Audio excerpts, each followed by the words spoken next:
Good morning, Canyon Crickets. I am here actually on campus reporting to you from in front of what is one of my very favorite buildings on campus. Do you know what building that is? I know most of you do. This is our library, which was originally a one-room schoolhouse. And I thought for today's message, I would share with you a little bit of history about this library and why it is such a special space. So we're gonna take a walk inside. I'm gonna have you join me. This is such a great building. It has such an amazing feel. And I know that many of you have enjoyed coming to this library for many, many years, but we have a lot of new students this year who have never had the pleasure of coming into our library before. So I thought, what a great opportunity. And then I also plan to teach you a little bit of history about this library because it goes way back. So I know when you come into the library, normally you are greeted by Miss Barbara, who sits right here. And Miss Barbara knows all of you, and she knows your names, and she knows what subjects you like and what books you like to read. And I think a lot of you have probably noticed these pictures that are up on the wall in the library. This is the original schoolhouse, the one-room schoolhouse. And the original class was students all the way from kindergarten up through 12th grade. And there's some more pictures, so I'm going to share my screen here and I'm going to give you a little bit more of a history lesson about our special library. So here we have a picture of our sweet library schoolhouse. And I don't know if you know this, but Canyon is the oldest operating schoolhouse in the county. And it's the second oldest school building in the county. The first one is downtown at another LAUSD site. And I bet a fact you didn't know about this library is that it has been moved 4 times already. And at the end of my presentation, I'll share another interesting fact with you. So these are some pictures of members of the Marquez family.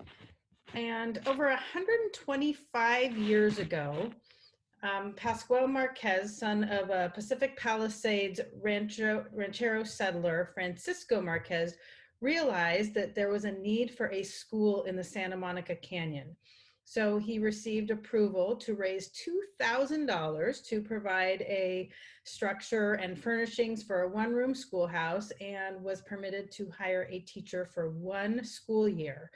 So this is when he donated the land, which was part of the Rancho Boca de Santa Monica, and the beginnings of our historic one-room schoolhouse began. So this tells a little bit about the Marquez family. They came from Spain, and talks about how they are the conquistadors and descendants in America. So all of this is in our school library, along with a lot of great artifacts about the library that you can explore.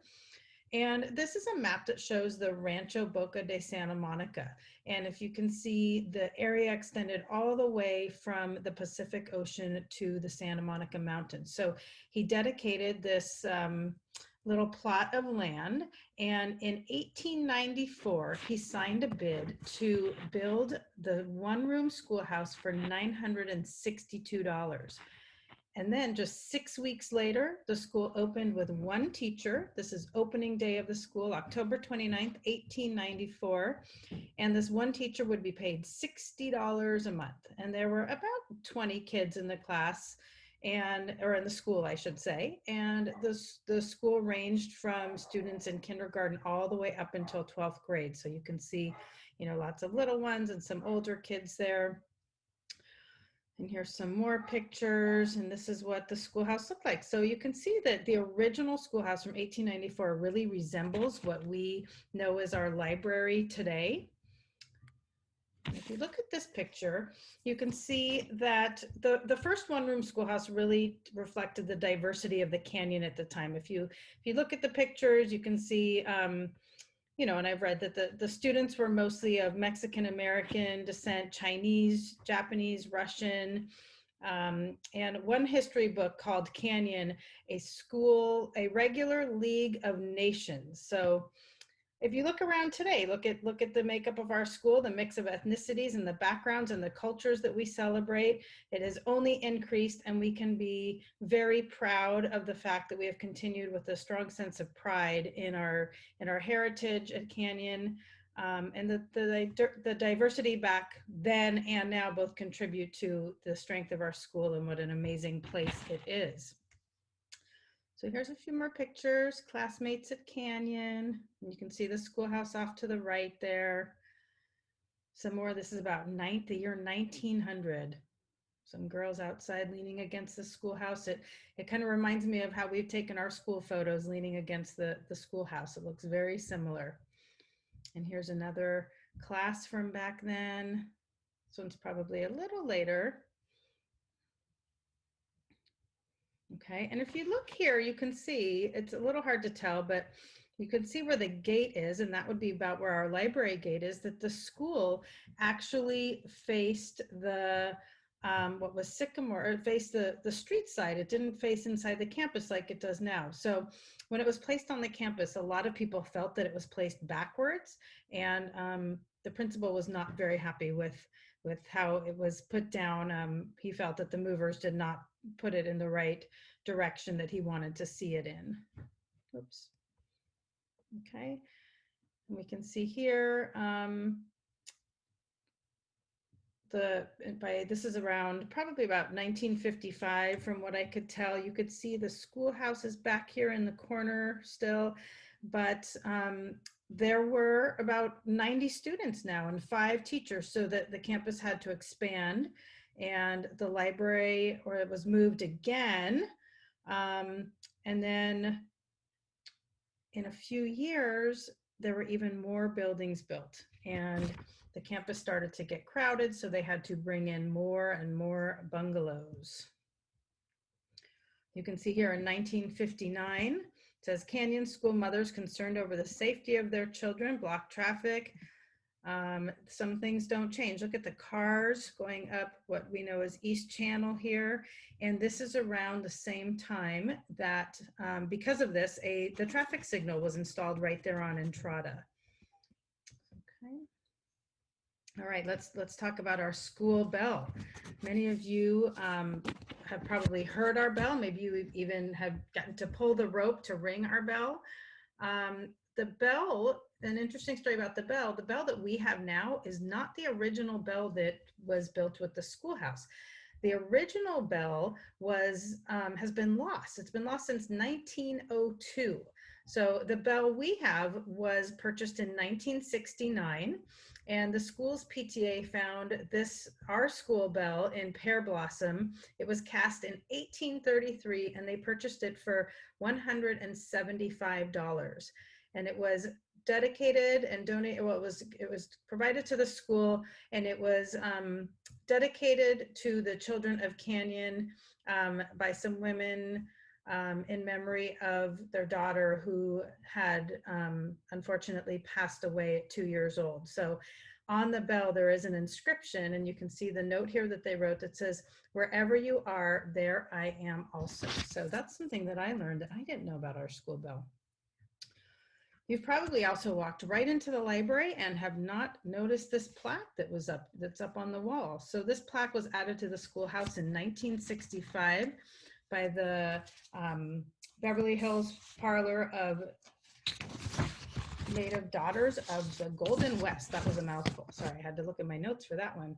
And the plaque marks the old frame of their one-room schoolhouse as a California historical structure. So maybe you'll notice that next time you walk through. In 1994, if you do the math, the school was now 100 years old. So again, this is still the original, the first class that we're looking at here, one of the first classes. And there was a huge celebration at the school. And this was the mission statement of that celebration. The Centennial Committee, centennial meaning 100 years, is dedicated to preserving the heritage of the 100-year-old Canyon Charter School, founded in 1894 and located in Santa Monica, California. Our goal is to mark the 100th anniversary of the school by reuniting alumni and encouraging community involvement in the preservation of the little yellow schoolhouse that serves as the heart of the school campus. So that was marking 100 years. And of course, there was cake, there was dancing, there was lots of games to play. There was an exhibition of historical materials, and you could even pay 10 cents to ring the bell at that special celebration. And even a lot of the members of the Marquez family were there to celebrate that day. So at this time, we're still facing the street. Okay, so still facing the street. And then around 1997, it was decided that the schoolhouse needed to be moved again, and that it needed to be moved to face the center of the school so it could become the centerpiece and it could provide a nice backdrop for school events and assemblies. So here you see they brought in the big trucks, they hoisted it up, they did a quick turn, and ta-da, it's facing the way we know it to be. But notice there's some buildings missing, there's no play structure. So it's sitting there the way we see it. And then a few years later, in the year 2000, the library received a huge $100,000 renovation. And the theme of the project was cherish the past, create the future. So if we look at some of the pictures, you can see the old green walls. I think there's some kind of orangish carpet, kind of rundown bookshelves, old computer station. So our library received a nice facelift and it was painted. They painted the whole interior. They built in, you can see where they built in this computer, where we have the computers now, the little alcove there. They redid the lighting and the wiring, new bookshelves, all new furniture. And as they made the improvements, it was very important to them that the character of the building remained. So you'll see, when you look at the pictures of the original schoolhouse and you look at the interior of the library now, there's definitely some similarities. And when it was all done, there was a huge celebration. Booster Club was instrumental in making that happen. The kids celebrated, enjoyed their new library, and guess what was added? Now, a couple years later, we have a new play structure and some more buildings because enrollment is increasing. The school is becoming more popular and bigger. Okay. So this is a picture from 1958, and when Marquez donated the land for the school, he had two conditions. One condition was that the building would always remain part of a school. It couldn't be used for anything else. And the other condition was that the school would promise to throw a fiesta similar to the ranchero style parties that the Marquez family was known for. And he wanted the school to always celebrate Cinco de Mayo in honor of the Marquez family and their Mexican heritage. So that is why we continue to have fiesta. It used to be a nighttime event, but it was changed to a day event. So everyone can be there and help celebrate, and we still do our best to honor the land grant and the requirements and the traditions when we celebrate our fiesta every year. So just a couple pictures, a dance group from one of the fiestas. Looks a little different than our Fancy Feet dance group that comes when we hold fiesta. And I'm bringing us up to today where we get to enjoy our library. We have so many fun events at our library. We have Olympics Day. We get to hear stories with Miss Barbara in the library. We have grade level celebrations. We even had cookies made in the shape of the library. We've had the fire department come. We've given to local charities, and we've had dedications. And I even got silly string with the library as the backdrop. Okay, now let's hear a word from Miss Barbara. Hi, friends. This is me in the library. I wish you were here with me. I miss you all, certainly. You know that. I've been here since 2001. I love this space. It's a wonderful I love the idea that it was a one-room schoolhouse because I went to a two-room schoolhouse in Canada when I was a kid. So it's very fond to me. There I am, a little teeny one. Okay, I hope I see you again soon, guys. Well, I'll see you on Zoom, but I'd like to see you in person. Now here's what I was going to share with you. I've talked about how the library has been moved 4 times. Now there is a very good chance that you are going to be around when the library is moved for a 5th time, because in the works right now is a big renovation project that will move the library to the corner of Entrada and Amalfi. So back where the back stop is right now, back in that corner. And it will still be facing the inside of the school and will still be a great focal point, both from the outside and the inside of the school. It will look something like that. These are just drawings to show what it would look like. And here it is off to the side, and that would be a new building that is being proposed to be built on campus. So that's exciting news. Parents will be notified if there's community meetings to discuss this project more. But that will be the 5th time. So you guys might be part of history of having our library moved again. And here's just a looking from above, you can see where it would be moved to. I hope that you enjoyed learning more about our special little school library, our one-room schoolhouse.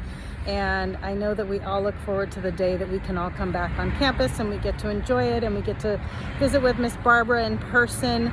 But I hope that when that happens, you know, can really appreciate what a special building this is. We already knew it was special because of the people that are in it, because of the amazing books that Miss Barbara keeps it stocked with. But now that you know a little bit more about it, I hope that when you step in there, you can feel and appreciate the rich history that it brings to our campus. So with that, I hope everyone has a wonderful, wonderful day and a great week. And I will look forward to seeing you next week. Thank you. Bye.